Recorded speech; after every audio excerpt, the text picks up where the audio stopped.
Good morning students, हमने fifth chapter को complete पढ़ लिया है। उसके जस्ट बाद हमारा जो नया चैप्टर है वो हम शुरू कर रहे हैं, बहुलक वाला चैप्टर। ठीक है, तो हमारा जो चैप्टर है उसका नाम है बहुलक, पॉलीमर। पिछले चैप्टर में मैंने आपको नोट्स भेज दिए, आप उसको पूरे 45 पेज है उसको कॉपी में उतार लीजिए। उसके 2 या 3 पेज छोड़ने के बाद इसके नोट्स आप लिखने शुरू करें, इसके नोट्स मैं आपको भेज दूंगा। ठीक है, देखिए बहुलक का इंग्लिश ट्रांसफर होता है पॉलीमर। पॉलीमर पॉलीमर एक ग्रीक भाषा का शब्द है जिसमें 2 टुकड़े हैं, पोली और मर्स, जिनको यदि मैं इंग्लिश भाषा में रूपांतरित करूं तो पोली का मतलब है मेनी, बहुत सारे, और मर्स का मतलब है पार्ट्स, यूनिट्स। तो पॉलीमर का मतलब क्या हो गया? बहुत से भाग, अनेक इकाइयां, ऐसा पदार्थ जो किससे मिलकर बना हुआ है? बहुत सारे इकाइयों से मिलकर जो बना है यूनिट, वो क्या कहलाएगा? पॉलीमर या बहुलक। देखिए बहुलक जो है उसका निर्माण जिन छोटे छोटे अणुओं से, सरल अणुओं से, कम अणुभार के अणुओं से होता है उसका नाम होता है एकलक। एकलक। तो एकलक की क्या परिभाषा हो जाएगी? कम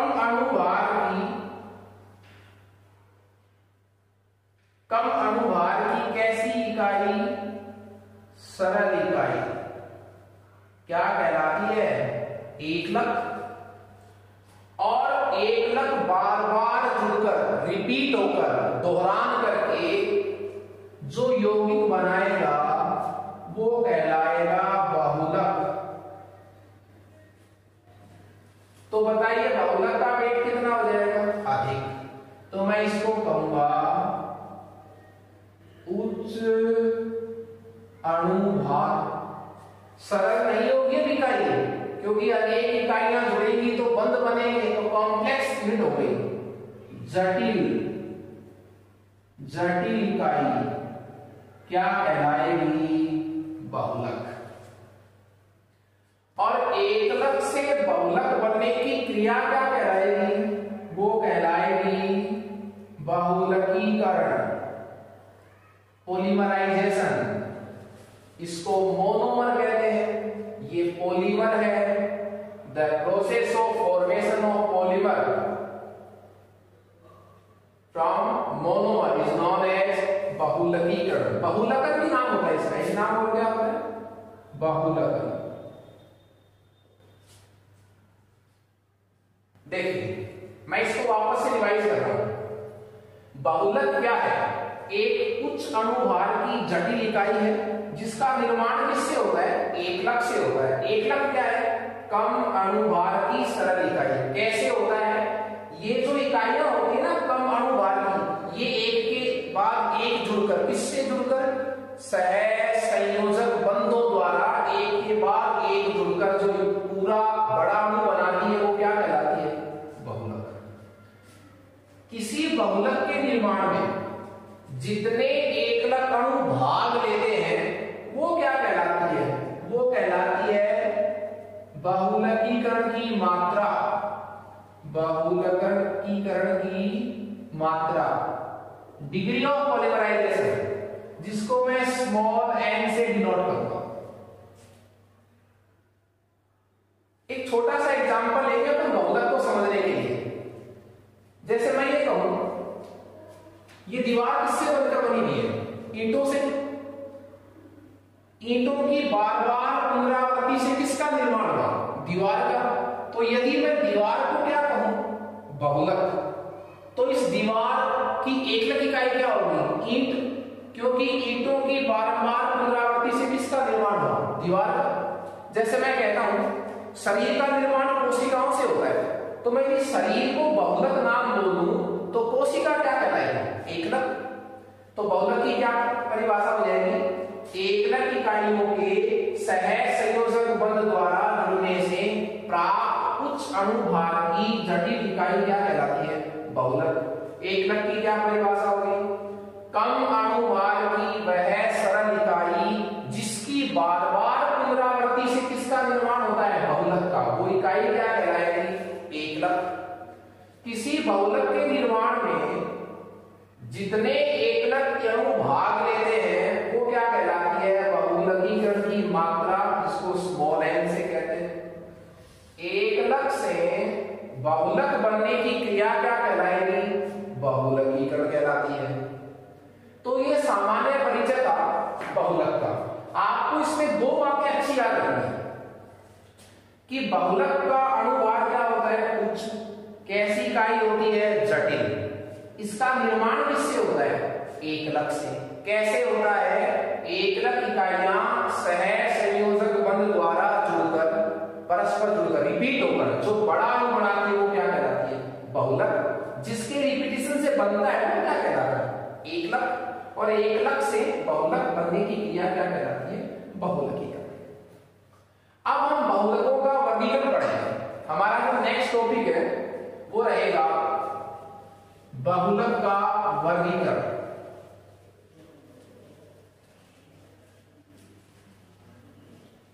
आपको स्टार्टिंग में ये परिभाषाएं अच्छी तरह याद होगी तो चैप्टर में कहीं कोई दिक्कत नहीं है। बहुलक का वर्गीकरण।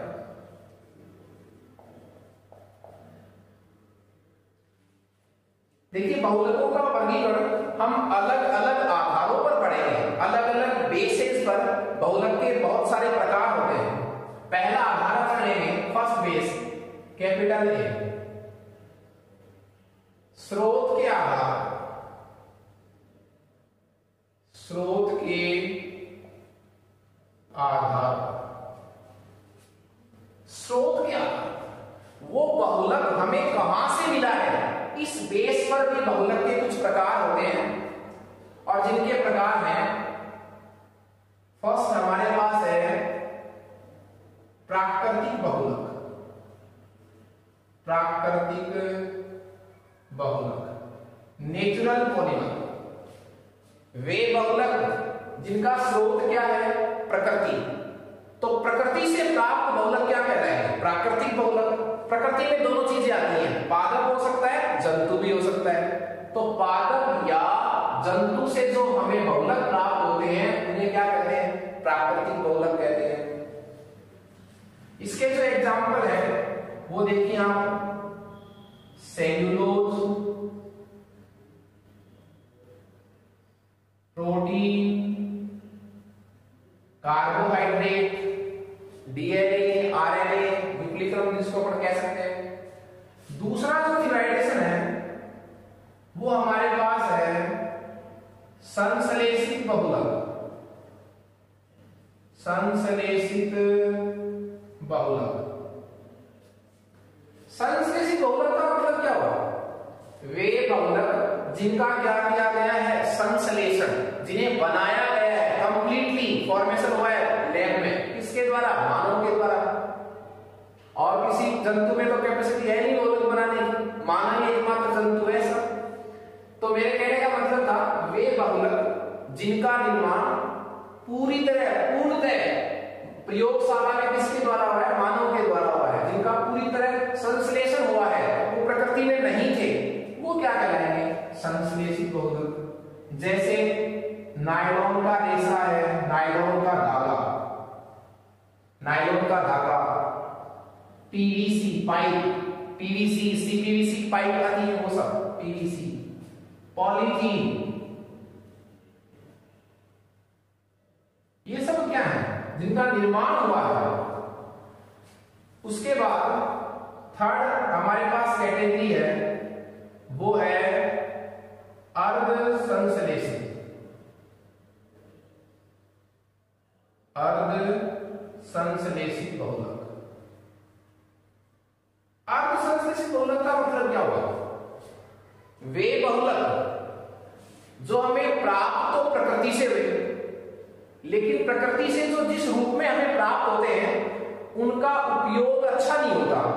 उनको सुधारने के लिए, उनके गुणों को और अधिक विकसित करने के लिए, हम उनका और अधिक अच्छा उपयोग कर सकें, वो और अधिक अच्छे बन सकें, इसलिए प्रकृति से प्राप्त बहुलकों का हम प्रयोगशाला में रूपांतरण कर देते हैं, उनमें कुछ और चीजें ऐड कर देते हैं। तो नाम क्या हो जाएगा? अर्ध संश्लेषित।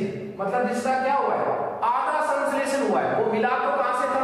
प्रकृति से, पर उसके गुणों को सुधारने के लिए हमने उसको प्रयोगशाला में रूपांतरित कर दिया। तो नाम क्या हो जाएगा? अर्ध संश्लेषित बहुलक। जैसे देखिए सेल्यूलोज तो प्राकृतिक है, लकड़ी में जो होता है। सेल्यूलोज नाइट्रेट, नाइट्रेट सब ऐड किया मैंने। इसका एक कमर्शियल नेम है गन कॉटन, गन कॉटन। तो सेल्यूलोज तो प्राकृतिक था, पर सेल्यूलोज नाइट्रेट क्या है? अर्ध संश्लेषित, जो मिला तो प्रकृति से था पर प्रयोगशाला में रूपांतरित, जिसको मॉडिफाई कर दिया गया। तो ये तीन प्रकार थे स्रोत के आधार पर कि हमें बहुलक कहां से मिला है। इस बेसिस पर बहुलकों के तीन प्रकार होते हैं: प्राकृतिक बहुलक, संश्लेषित बहुलक और अर्ध संश्लेषित बहुलक। उसके बाद हमारे पास कैपिटल बी ऑप्शन है,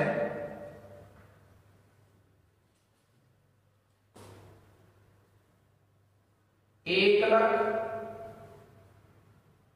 इकाइयों के प्रकार के आधार पर। एकलक इकाइयों के प्रकार के आधार पर। एकलक किसको कहता है? वह इकाई जिसकी बार बार पुनरावृत्ति से क्या बढ़ेगा? बहुलक बढ़ेगा।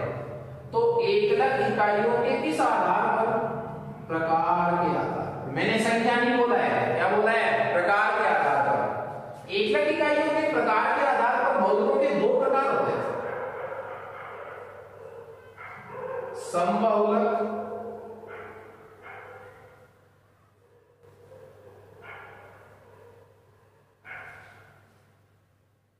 समबहुलक का मतलब क्या हुआ?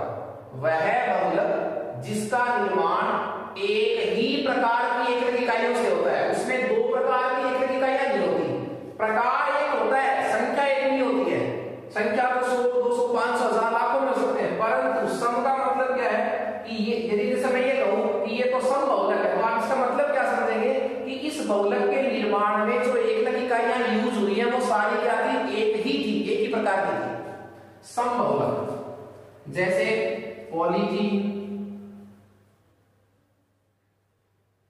PVC, Teflon. और ये आपको रटने की जरूरत नहीं है, देखें कि कौन सम है कौन विषम है। जैसे आप इनकी बनाने की विधियां पढ़ेंगे, इसमें आपको ऑटोमेटिक दिख जाएगा इसमें एक प्रकार है, दो प्रकार है। रटने की जरूरत नहीं है, कोई भी एग्जाम्पल है, इसके अलावा कोई एग्जाम्पल हो सकता है। ठीक है, समबहुलक।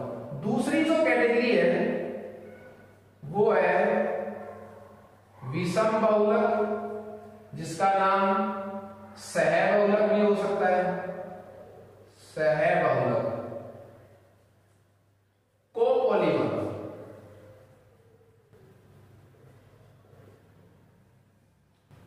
विषम बहुलक या कोपॉलीमर वह बहुलक जिसका निर्माण एक से अधिक प्रकार की एकलक इकाइयों से होता है, वो क्या कहलाएंगे? विषम बहुलक, सहबहुलक। एक ही प्रकार की एकलक इकाइयां हैं तो क्या कहलाएगा? समबहुलक। हम इसके एग्जांपल को एक बार डिस्कस करेंगे, यही डिस्कस कर लेते हैं। मैं पॉलीथीन बना रहा हूं। देखिए पॉलीसम का मतलब कहां से आया है? बहुलक के लिए आया है। एथीन, एथीन का सूत्र होता है साहब ये CH2 डबल बॉन्ड CH2। ये आपके पास क्या है? एथीन। इसकी कितनी इकाइयां जुड़ेंगी? n, 2, 5, 10, 1000 कितनी भी। ये n इकाइयां एथीन जब आपस में जुड़ेंगी तो जो यौगिक बनेगा वो क्या कहलाएगा? पॉलीथीन। तो ये यौगिक बन जाएगा CH2 CH2 CH2 small n, ये बन गया पोलीथीन। आप मुझे बताइए, ये बहुलक है तो ये इकाई क्या कहलाएगी? एकलक। ये n क्या है? ये संख्या है किनकी? एकलक इकाइयों की। देखिए अब ये बहुलक बताओ आप, सम बहुलक माना जाएगा कि विषम बहुलक माना जाएगा? ये माना जाएगा सम बहुलक। क्यों? क्योंकि इस बहुलक के निर्माण में जो एकलक इकाइयां यूज हुई थी वो सारी कितने प्रकार की हैं? एक ही प्रकार की है। प्रकार एक है, टोटली क्या है इसमें? एक ही। तो ये किसमें आएगा? सम बहुलक। यदि मैं कोई ऐसा बहुलक बनाऊं, जैसे मैं आपके पास समीकरण लिख रहा हूं 1,3-ब्यूटाडाइन, ये समीकरण सब अपन आगे पढ़ेंगे, टेप से पढ़ेंगे आगे। 1,3-ब्यूटाडाइन स्टाइरीन, ये तो है 1,3-ब्यूटाडाइन ब्यूटाडाइन, और ये है स्टाइरीन। स्टाइरीन, इससे जो बहुलक बनेगा, जो भी बनेगा बहुलक, जो ब्यूनाएस कहलाएगा, ब्यूनाएस, बताइए वो सम बहुलक होगा या विषम बहुलक? अच्छा, इसमें भी देखो n इकाइयां हैं, 150,000 कितनी भी, यहां भी बहुत सारी इकाइयां हैं, लेकिन जो बनेगा ना बहुलक, जिसको मैंने a नाम दिया है, वो बताइए आप, सम बहुलक होगा या विषम बहुलक? वो होगा विषम बहुलक। क्यों? क्योंकि इस बहुलक के निर्माण में कितने प्रकार की एकलक इकाइयां भाग ले रही है? 2 प्रकार की, एक और एक 2। तब वो एग्जाम्पल क्या कहलाएगा? विषम बहुलक। तो इसमें आपको रटने की जरूरत नहीं है, आप समीकरण जब आपको याद हो जाएंगे तो आप कोई भी एग्जाम्पल लिख सकते हैं जिसमें सभी एक ही प्रकार की हैं तो सम, और एक से अधिक प्रकार की हैं तो विषम।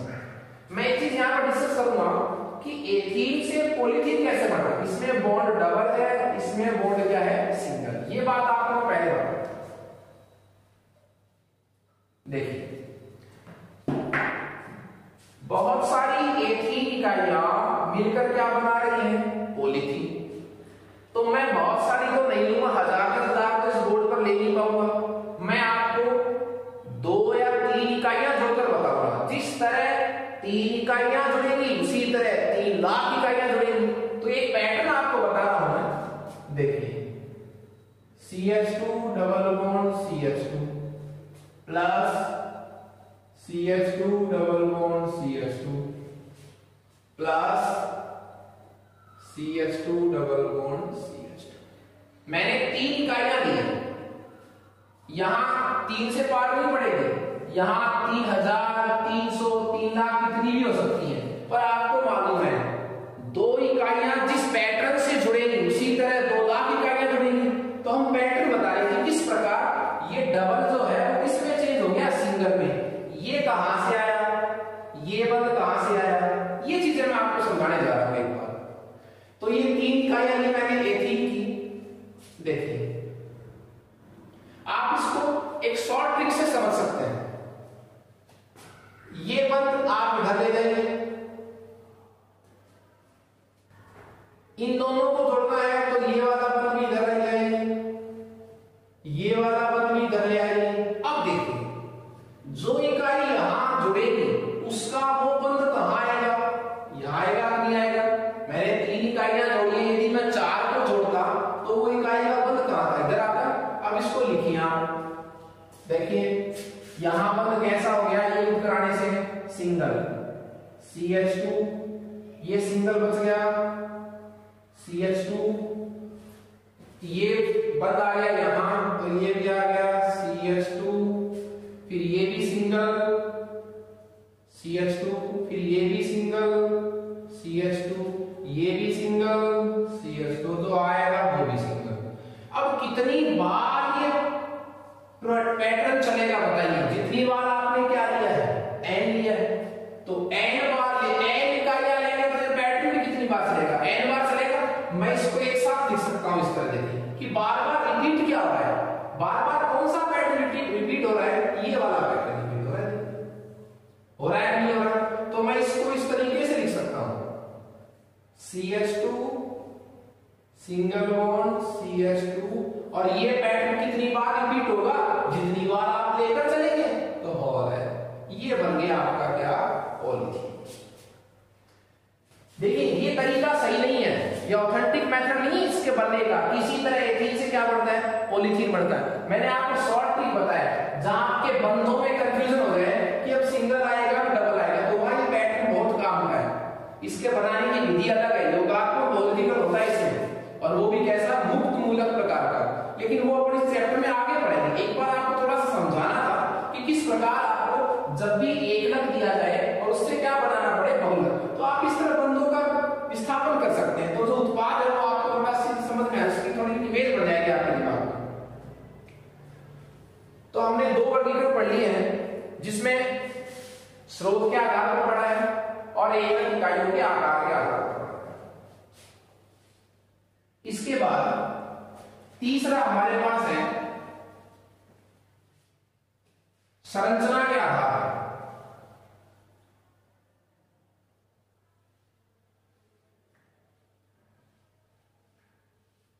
संरचना के आधार पर वर्गीकरण। तीसरा जो हमारे पास आधार है वो है संरचना के आधार पर। संरचना के आधार पर,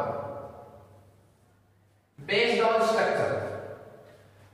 देखिए सारे बहुलक हैं पर इनका वर्गीकरण अलग अलग आधारों पर किया गया है। उस बहुलक की संरचना कैसी है, तो संरचना के आधार पर भी बहुलकों को प्रकार में बांटा गया है।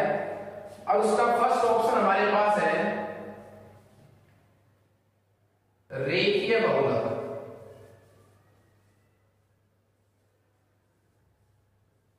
रेखीय बहुलक, मैं आपको बता रहा हूं, जिस बेस पर वर्गीकरण दिया गया है वो बात उसमें लिखी होनी चाहिए, ठीक है। तो जैसे ये बहुलक है, इसकी कैसी आकृति बताई गई है, रेखीय।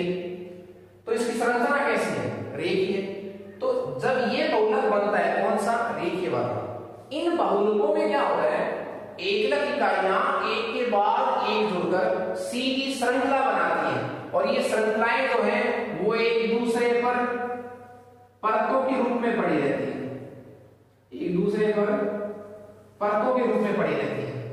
तो ये डायग्राम मैं किसका कह सकता हूं, रेखीय बहुलक। ये है वो एक पॉलीपेप्टाइड श्रृंखला, इसको क्या बोलूंगा मैं, बहुलक श्रृंखला कह सकता हूं, पॉलीपेप्टाइड भी कह सकता हूं। ये क्या है, ये एक बहुलक श्रृंखला है। और इस एक बहुलक श्रृंखला का निर्माण किससे हुआ है, एकलक से। ये जो मैंने एक इस तरह बनाया ना, इसका मतलब क्या है, इसमें एकलक इकाइयां आपस में जुड़कर सीधी श्रृंखला बना रही है। तो ये एक लाइन का मतलब ये है, इसमें एकलक इकाइयां एक के बाद एक सहसंयोजक बन बनकर तो ये क्या कहलाएगी, बहुलक श्रृंखला। तो इन बहुलकों में जो एकलक इकाइयां हैं वो परस्पर जुड़कर सीधी श्रृंखला बनाती है। ये श्रृंखलाएं एक दूसरे पर परतों के रूप में रहती है। जैसे इसके एग्जांपल देखें तो HDP, हाई डेंसिटी पॉलीएथीन, उच्च घनत्व पॉलीथीन, इसका निर्माण तो एथीन से होता है, इनके गुणों में अंतर होता है। अच्छा, तो रेखीय बहुलक होता है, उनका घनत्व भी अधिक होता है, उनका गलनांक अधिक होता है, ठीक है। तो संरचना आपको याद रखनी है कि इन बहुलकों में बहुलक श्रृंखलाएं एक के बाद एक परतों के रूप में रहती हैं और सीधी श्रृंखला बनाती है। दूसरा जो हमारे पास प्रकार है वो है शाखित श्रृंखला। शाखित श्रृंखला बहुलक, शाखित श्रृंखला बहुलक। इनमें क्या होगा, इसके मैं डायग्राम से आपको बता सकता हूं।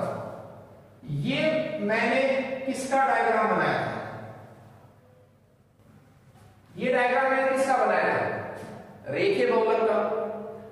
अब देखिए उसमें क्या है, शाखित श्रृंखला, श्रृंखला तो है पर उसमें क्या लगी हुई है, साइड में शाखाएं। तो ये डायग्राम हो जाएगा।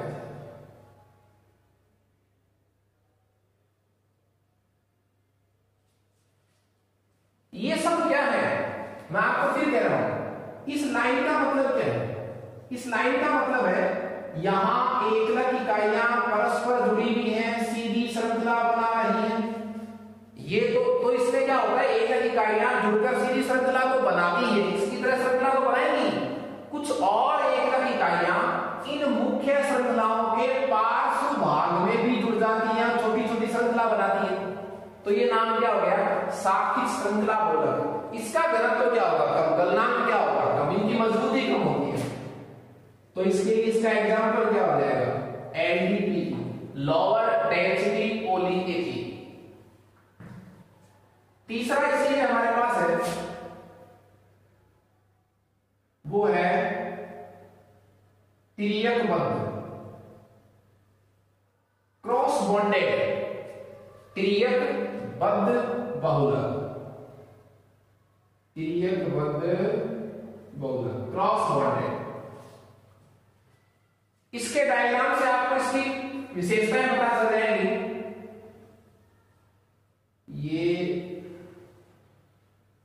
ये तो कैसा बहुलक था, रेखीय, जिसमें एक इकाइयां परस्पर जुड़कर सीधी श्रृंखला बनाती हैं, परतों के रूप में रहती हैं। यदि इन सीधी श्रृंखलाओं के साथ साथ साइड में भी एकलक इकाइयां जुड़ जाए, साइड में यदि क्या जुड़ जाए, एकलक इकाइयां, तो यही क्या बन जाएगा, शाखित श्रृंखला। लेकिन यदि एकलक इकाई इन बहुलक श्रृंखलाओं के मध्य इस तरह क्रॉस बंध बना लेती है, क्रॉस बॉन्ड, ये है क्रॉस बॉन्ड। क्रॉस बॉन्ड क्यों है ये, क्योंकि दो बहुलक श्रृंखलाओं को क्या कर रहा है, क्रॉस कर रहा है, जोड़ रहा है। तो ये डायग्राम किसका हो जाएगा, तिर्यकबद्ध बहुलक का। इन क्रॉस बॉन्ड की उपस्थिति से इस बहुलक का गलनांक अत्यधिक होता है, कठोरता इसकी अत्यधिक होती है। जैसे बेकेलाइट,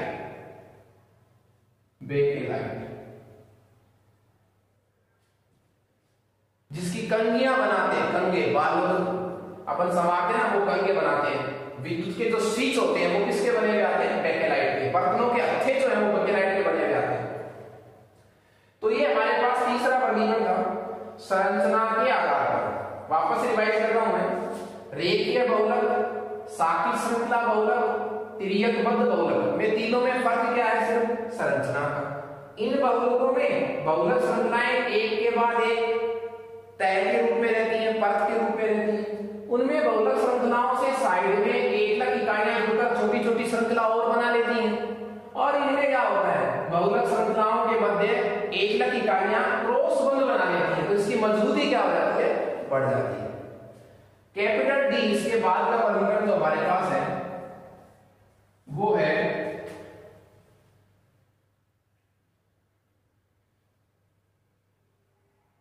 एकलक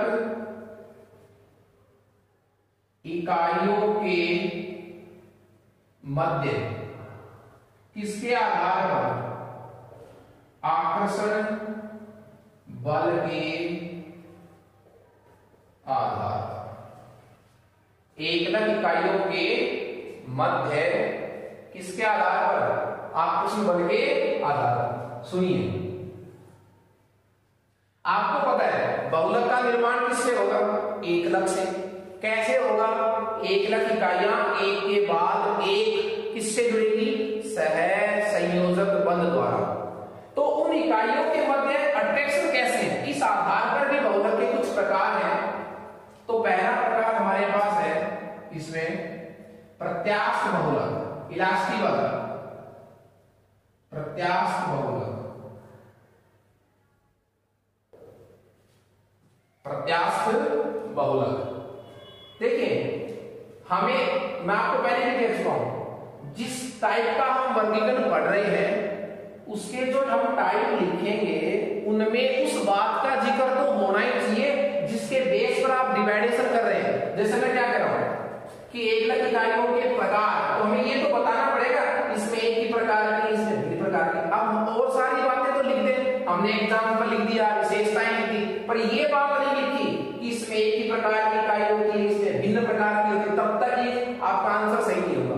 तो जिस बेस पर हम डिवाइडेशन कर रहे हैं उसका आपको यहाँ पर हिंट देना ही पड़ेगा। प्रत्यास्थ बहुलक में क्या होगा, एकलक इकाइयों के मध्य जो आकर्षण बल है वो दुर्बल होते हैं साहब, दुर्बल आकर्षण बल होते हैं। ये बात तो आपको लिखनी पड़ेगी। वे बहुलक जिनमें एकलक इकाइयों के मध्य बहुलक श्रृंखलाओं के मध्य कैसे आकर्षण बल रहते हैं, दुर्बल आकर्षण बल रहते हैं। और दुर्बल आकर्षण की वजह से ही ऐसे बहुलकों को हम एक निश्चित सीमा तक क्या कर सकते हैं, खींच सकते हैं। वहां से छोड़ेंगे तो वापस बहुलक अपनी मूल अवस्था में आ जाएगा। इनमें कुछ क्रॉस बॉन्ड भी होते हैं, कुछ थोड़े से, ताकि हम एक निश्चित सीमा तक उसको खींच सकें। और कहते हैं ना कि एक निश्चित सीमा तक खींचने के बाद ये बहुलक वापस अपनी मूल अवस्था में आ जाते हैं। वो क्यों आ जाते हैं, उन्हीं कुछ क्रॉस बंध की वजह से, कुछ क्रॉस बंध के कारण। तो प्रत्यास्थ बहुलकों में बहुलक श्रृंखलाओं के मध्य दुर्बल आकर्षण बल होता है। इनमें बहुलक श्रृंखलाओं के मध्य कुछ क्रॉस बंध भी होते हैं जो इनको वापस अपनी मूल अवस्था में लाने के लिए जिम्मेदार होते हैं। प्रत्यास्थ बहुलकों की खास बात क्या है, इनको आप एक निश्चित सीमा तक खींच सकते हैं, छोड़ेंगे पुनः अपनी मूल अवस्था में आ जाएंगे। इनकी प्रत्यास्थता को बढ़ा सकते हैं यदि हम क्या उसमें जोड़ दें, क्रॉस बॉन्ड जोड़ दें। मैंने आपको बताया चूंकि प्रत्यास्थ बहुलकों में आकर्षण बल कैसे होते हैं, दुर्बल, फिर भी हम उनको एक निश्चित सीमा तक खींच सकते हैं। क्यों, क्योंकि उनमें कुछ क्या भी रहते हैं, क्रॉस बंध, जो उनको वापस अपनी मूल अवस्था में लाने के लिए जिम्मेदार होते हैं। प्रत्यास्थ बहुलकों में जितने भी रेखीय बहुलक है, जितने भी क्या है रेखीय बहुलक, वो सब किसमें आएंगे, प्रत्यास्थ बहुलकों के एग्जाम्पल। सेकंड हमारा जो ऑप्शन है इसमें वो है लास्ट, रेशा फाइबर, धागे भी कह सकते हैं अपन। ये जो रेशे प्रकार का जो बहुलक है, इनमें बहुलक श्रृंखलाओं के मध्य जो आकर्षण बल है वो कैसे होते हैं, प्रबल होते हैं। इनके गलनांक भी क्या होते हैं, उच्च होते हैं। तो प्रबल आकर्षण बल की वजह से इनकी गलनांक, इनकी तनन सामर्थ्य, इनकी प्रत्यास्थता वो क्या होती है, हाई होती है। मैं आपको एक बात से बता दूं, देखिए किसी भी बहुलक का जो उपयोग होता है, किसी भी बहुलक का जो उपयोग होता है वो उस बहुलक के किस पर निर्भर करता है, यांत्रिक गुणों पर। यांत्रिक गुण कौन से हैं, प्रत्यास्थता, तनन सामर्थ्य, गलनांक, यांत्रिक गुणों पर। यांत्रिक गुण किस पर निर्भर करते हैं, आकर्षण बलों के आधार पर। तो किसी बहुलक का उपयोग उस बहुलक के यांत्रिक गुणों पर निर्भर करता है। यांत्रिक गुण का मतलब तनन सामर्थ्य, प्रत्यास्थता वगैरह पर। और वो यांत्रिक गुण किस पर निर्भर करते हैं, उस बहुलक में पड़ी हुई एकलक इकाइयों के मध्य आकर्षण बल के आधार पर। तो आकर्षण बल के आधार पर हमारे पास दो प्रकार के, प्रत्यास्थ और रेशे।